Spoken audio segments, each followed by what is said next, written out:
Hello, welcome back. I'm Rosa Tulips, and today's going to be a bit of a stranger video as I just plan to discuss some trans-related things, mostly voice training over some Dead by Daylight content. So if you're not interested in hearing me ramble on about the struggles of voice training and how you can improve upon it, now would be the time to click off.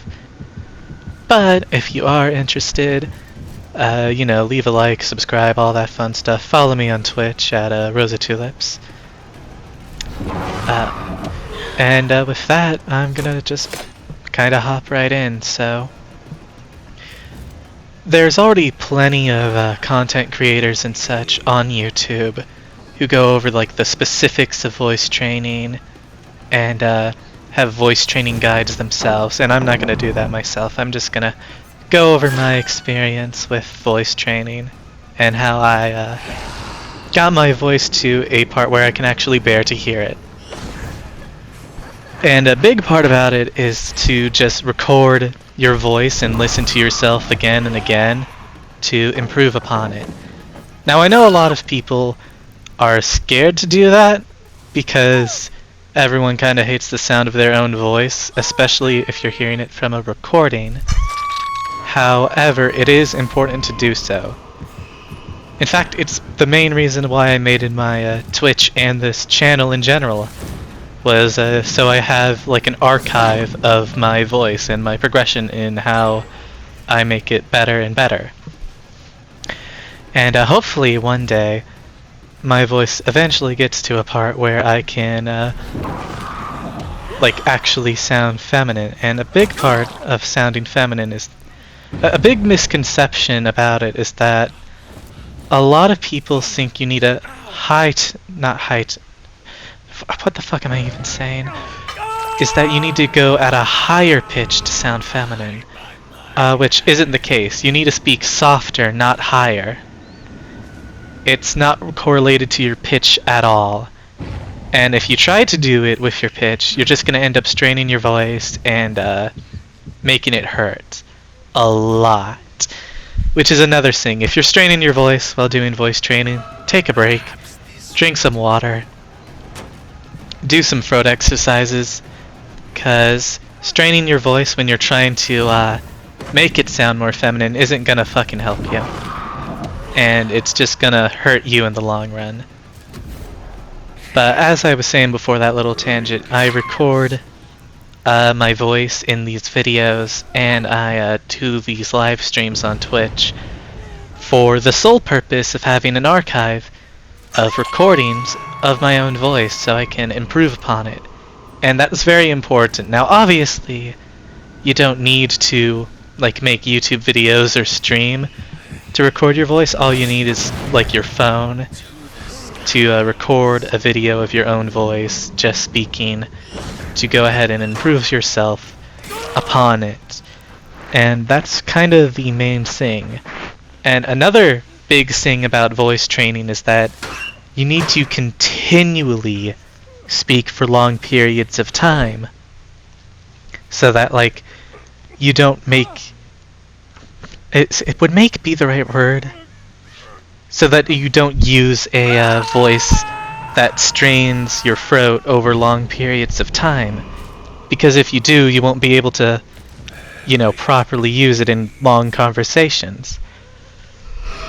Which is partially the reason why I'm making this video. It's just kinda a long form video in which I'm doing a one take for the entire 26 minutes this video is going to go on for. Yeah, 26 minutes. Insane, I know. As insane as this snipe. But, yeah, a large part of making your voice is that you have to, find a good balance between sounding feminine and not straining your throat. Or your vocal cords, to be more precise. And you can do this a number of ways. As I said, there are other content creators here on YouTube who specialize in making content around voice training and giving voice training tips and lessons and such. So if you want to learn the proper way of voice training, those would probably be the better sources instead of my little ramblings here on Dead by Daylight. Speaking of which, you're probably wondering why I'm calling this Voicetrain Via Vecna. The video, I mean. Because I used to name my streams Voicetrain Via Vecna when I was only going to do Twitch streams, but then I found out like my VODs only save for a week, so I made this YouTube channel to like archive my VODs, and then I decided to start making videos too. But a big part is that Vecna is my main in Dead by Daylight. I mained him day one. He released. It was a Dungeons and Dragons chapter, and I'm just a big Dungeons and Dragons nerd, so obviously I picked him up and I started playing him.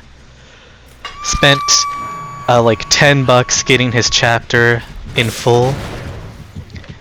And yeah, the reason why I went with Voicetrain Via Vecna was because I was making content around Dead by Daylight, and I was using it to record my own voice, as I previously said, so I have a reference. So obviously I just found Via a good way to like connect the two through alliteration, so you got Voicetrain Via Vecna all starting with V's, and it's really cool, and I'm very proud of my naming convention. One of the biggest things about this video is that I'm just kinda going on a long ass tangent for a long while so I can properly train my voice, and hopefully as I do more videos, probably also going to be called Voicetrain Via Vecna, there will be like a noticeable improvement in how my voice sounds, either through better mic quality or just better training from my end in general. And obviously the end goal is to ultimately end up with a voice that I'm very proud of and can actually bear to hear. So with that being said, I don't really know what else to say on the topic of voice training. Outside of that, there are a few apps you can get on your phone in the Google Store that can help with voice training, and if you want help with voice training, I recommend you download one of those. If you want specific lessons, there's a YouTuber by the name of YukoEX, spelled YUKKOEX, who has voice training lessons and does other trans-related content. Really great person. Go check them out. But with that, I'm just going to go on about the games, because I just kind of need to keep talking for the recording, as I've previously mentioned. So here I'm looking to see if anyone's up on this generator. The Alan's here. I try to get a snipe in. He crouches. He goes for the sing, but I'm going to get my Pop the Weasel value here, and then I'm going to follow him down here. He's going to run to this little corner. There's nowhere to run, so he just kind of walks to the window, and I can easily catch up with the fly spell. Going up here, he heads up to the other window, but I can vault it right after, and because it's on a high fall, he doesn't have this distance to actually make it anywhere, so I get him, and I'm pretty sure he dies right here, right? Yeah, he does. They pop this generator, I throw my Dispelling Spear that way, and oh god, what the fuck's going on with the mic? I throw my Dispelling Spear over here. All three of them, I'm pretty sure, yeah, all three of them are right here, so I get prepared for a long fight and a long chase. This guy immediately crouches, he throws down Pallet, which understandable, 1 gen left, not really much use for it anymore. I go after this Dwight, knock him down pretty easily soon here, because I managed to cancel my flight right as I'm going over the window. He doesn't make it in time, and he's out of the game too. Now after this, the other 2 survivors play a bit more passively. Obviously there's only 2 of them left. There's 3 generators, and the one on the top of the house has the most progress, but I don't really want to risk going and checking it because of how far away it is. That was just me checking for hatch offerings. Obviously, I go ahead and check the generator up here, as though I literally just didn't say what I just said. I throw my Flight of the Dam because I hear it moving. It's still regressing from when I chased the Allen earlier.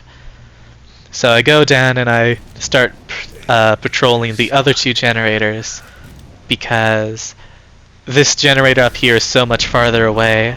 I'm more focused on the two generators I just walked away from, considering that they were just over here. Head to this generator, no one's over here. I check around, see if they've started running. Go ahead and break it anyway, because not much else I'm doing here. I'm looking around, seeing if I can find the Fang Min or the Kate, and not really finding much. So I contemplate going back up to the house here, I think, but ultimately I don't think I go all the way over there. Yeah, so I double back. I'm pretty sure I find the Fang Min here soon, but I throw my Dispelling Spear up there, and yep, I find the Fang, who was trying to take care of the generator I was literally standing next to. So I go ahead, I hit them with the skeletons, and then I close the distance with Flight of the Dam. Now this is probably my worst fucking experience with Vecna, is that I use Mage Hand to block the pallet, but I was too close because I was moving while casting the spell and they hit me anyway. So I just break the pallet. They're forced to run along this wall. There isn't much that they can use to get out of the situation. Now, I don't know why they wouldn't go for the window here. They just kind of go to this rock and try to start teabag me, as if the hook is not literally like 3 feet away from us. But as this happens, the cow house has the generator pop, which means the Kate's right there. I'm kind of making fun of the Fang Min here, like, what did you hope to accomplish? So I go ahead, I throw a Dispelling Spear at the house, hoping that I can catch the Kate, and then I fly over to the exit gate to see if she's on it. Obviously she's not, so I go ahead and check the other gate, but then notice hatch spawned like right next to me. So I go ahead, I enter the house, and I just kind of close that real quick. Boop. So obviously now I just kind of have to patrol the other two doors. I'm hoping that you know, the Kate actually wants to play the game and doesn't lay me out where it just goes to the timer, because this is a 3-minute timer on the endgame collapse. So I kind of just go between the two doors here. This door right here is pretty these two doors are pretty gnarly, because from this one area I can check if I can hear if the Kate is behind me, and depending on where I'm standing over there, I can see whether or not she's on the door currently and see if there's any red lights going on. So pretty gnarly setup for guarding both doors, because I can easily just fly over to that door if she's on it, which I do end up doing here eventually. For those who don't know, and with this game wrapping up, I suppose I'll explain a bit of Vecna's powers. So Vecna's power is that he has 4 spells he's able to switch between on this little wheel. That spell I just used is called Flight of the Dam. You throw out some skeletons, survivors can crouch them, and if they're on elevated surfaces, they just have to hope that they avoid the shotgun spread. Dispelling Spear, the one on the bottom, is just a giant spear that reveals the locations of survivors and disables their magic items. Mage Hand blocks them from using pallets and picks up pallets that were dropped. And then the top spell, which is probably the most broken one, is Flight, which just lets you fly around the map at really high speeds. And this was the game that actually preluded the first game in this video. And you're probably wondering, why did I show these in the reverse order if this game happened first and then the first game happened second? Well, the answer is this game really sucked. I did not like this game one bit. It was very obnoxious. I'm pretty sure they were a Swift. They used an offering to send me to this map, which is probably one of the worst maps for killers, probably. I wouldn't know.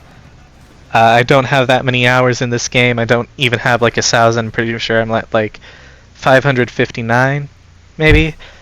I lose the what's her name here, because I couldn't see her over these barrels. What? No, these tires, because she is just much smaller than the killer is, and I didn't see her over the tires, so I wasted a bit of time like wondering, did she just leave the loop? Obviously, I misused my mage hand here because this is a much stronger palette than I originally thought it was, and I'm just kind of forced to keep running around until she hits me with it. Now, obviously, they all have flashlights, so I'm gonna get like epilepsy here. So they go ahead, they get to the Nux loop, and I'm not really gonna mess around with that. I'm gonna just leave and go find someone else. I've already wasted a lot of time on her. And that's kind of how this match goes. After that chase, I lose a lot of progress, and I do manage to squeeze out a win, but I basically have to break like every rule that makes Dead by Daylight killers quote-unquote honorable. I tunneled, I slugged, I did it all to squeeze out a win. So I'm pretty sure I find the bill here, I think. No, I'm still searching. But yeah, it's just very annoying, this game. Now, I will say, all of these games that you see were played in the Chaos Shuffle modifier. Basically the just temporary game mode of Dead by Daylight. And I've been playing like an entire week of Dead by Daylight to get footage for this video. And I ultimately just ended up going for like the 2 games I played like an hour before I started recording, because all the other games were either just extremely laggy or they're like this, and I'm just like fighting off like swift after swift using meta items and map offerings, which are very annoying to deal with when you have random perks and you don't really can bring anything to counter it outside of like maybe a ward to prevent them from sending you somewhere, which if you're like me and you just want to get some blood points for your legion, that way you can run your favorite build, not gonna happen. So I find the bill, I get one hit on him, he hits me with the pallet. I thought he was going to bring me to Shaq here, but he doesn't, even though Shaq still has pallet. He brings me over to this weird loop here, I don't know the name of it. And I managed to hit him here because he didn't take the window, although I'm pretty sure he would have lived. This chick, I heard her running behind me, and I just kind of looked at her in disbelief, and this basically seals the game. This single hook.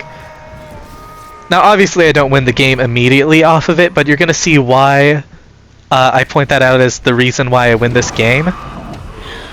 Because the first, like, 3 or 4 matches that preluded this, and just kind of all my matches this week on Chaos Shuffle, were just extremely annoying. I was fighting swift after swift. I was constantly being sent to maps like Eyrie of Crows, and I just had enough of it, and I decided, you know what, I already lost 2 generators. I'm gonna tunnel the bill here.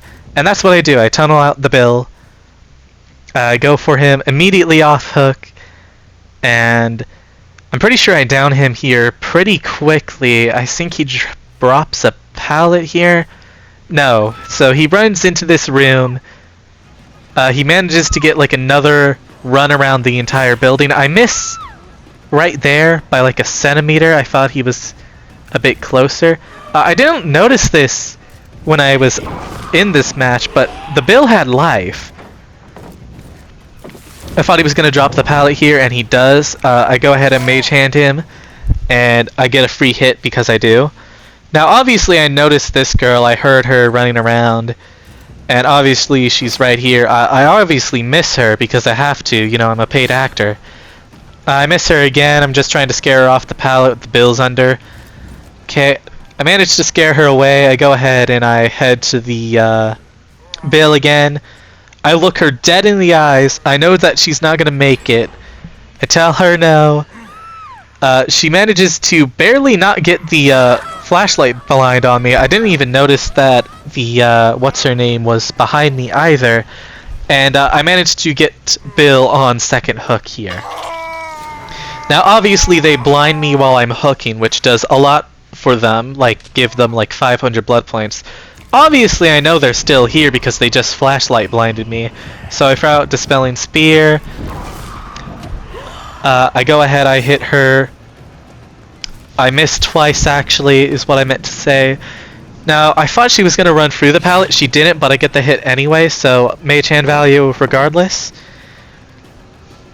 Now, this is the part where things get interesting, because I decided to drop chase so I can destroy this generator the Laura was on. And then, this is kind of where the fun begins. I break this pallet, they unhook Bill, I'm going to go for the Bill again. That's my game plan. However, notice, two of them are already injured. I go for the Bill, I break his endurance. The Meg is at full health. Everyone else has already been hit. I managed to get the Bill, but two of them managed to flashlight me from an angle that I literally couldn't see them from. They flashlight me again, attempting to, and failing. Now obviously I try to go for the Bill again. I take advantage of the fact that Vecna loses his hitbox whenever he uses flight. Now Bill's kind of screwed in here, because he has no way out. The only way out is either through that large entrance that I can block him off on, or that window he just used to get in here. Luckily, the generator prevents the Meg there from getting the flashlight save, and she's forced to take a hit or else I bring him to basement. Now, I'm looking down here. How on earth did they get that flashlight save? I don't know. However, the great thing is, all of them seem really focused on making sure that the Bill doesn't die. And I realized that all four of them are on Death Hook. Not Death Hook, they're all injured. So, my plan at this point has shifted from tunnel out Bill to slug Bill and win the game. So I hit the Meg, she goes down. Bill tries to hit me with a stun, but I have Spirit Fury value. He goes ahead, he flashlights me, he knows he's lost. Lara Croft, the Jane goes ahead, she hits the final generator right here. I throw out Dispelling Spear, and I'm quite content just taking my Bill, taking my kill, and I have two more. Then I notice Cheryl, I finally remembered her name, was trying to pick up the Meg from earlier, instead of the Bill that they were trying so desperately to save. So obviously I kill the Laura, she was the Meg, and finally all four of them are down. After hooking the Bill twice, they threw the game trying to make sure that he doesn't get on Death Hook. And that's sort of the way you just kind of have to beat Swifts like this.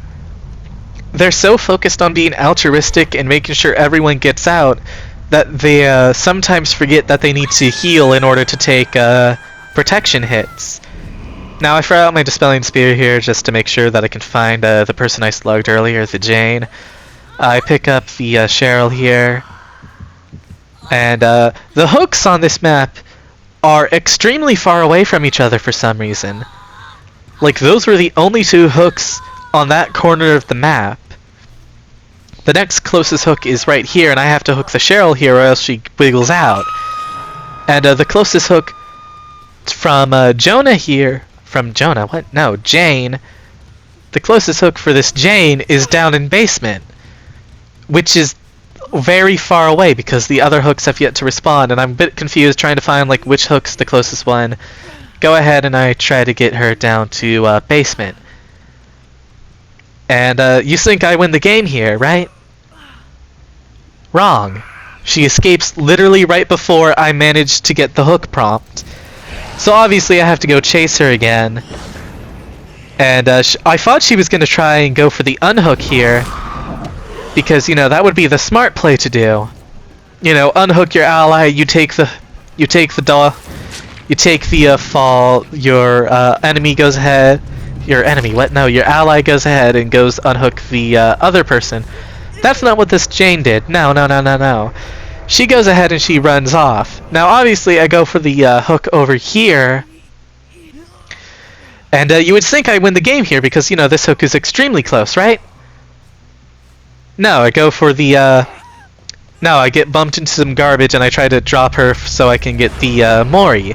And obviously when I go to drop her, she recovers. So I body block her from this pallet, right? She's putting up a much harder time for me.